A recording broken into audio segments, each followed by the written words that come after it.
નમસ્કાર દર્શક મિત્રો, આપ જોઈ રહ્યા છો B1 ન્યૂઝ વડોદરા।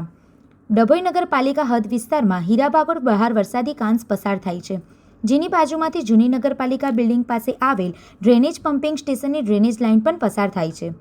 2 દિવસથી ડ્રેનેજ લાઇનમાં ભંગાણ સર્જાવાના કારણે છેલ્લા 2 દિવસથી ડ્રેનેજના પાણી વરસાદી કાંસમાં ભળી જતા વરસાદી કાંસ ભરાઈ ગઈ છે, જેને કારણે સ્થાનિક રહીશો દુર્ગંધ મારતા પાણીના મચ્છરજન્ય રોગ ફાટી નીકળવાનો ભય અનુભવી રહ્યા છે।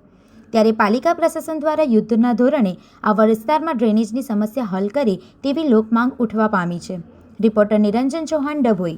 આ અંગેની વધુ વિગતો તેમજ સમાચારો અંગે જોતા રહો B1 ન્યૂઝ વડોદરા। ટાઈમથી રજૂઆત કરી છે, એના ગટર ફાટી છે, એટલે ગટરનું પાણી વરસાદી કેનલમાં જાય છે, અને કેનલ આખી ફૂલ થઈ ગઈ છે, ને મતલબમાં શું છે, મચ્છરો ને રોગ થાય એવું પોઝિશન છે, તો વહેલી તકે થાય એવી મારી માંગણી છે। નગરપાલિકામાં કમ્પ્લેન એટલે કુએ જઈને મળતા આવ્યો તો એ બી કીધેલું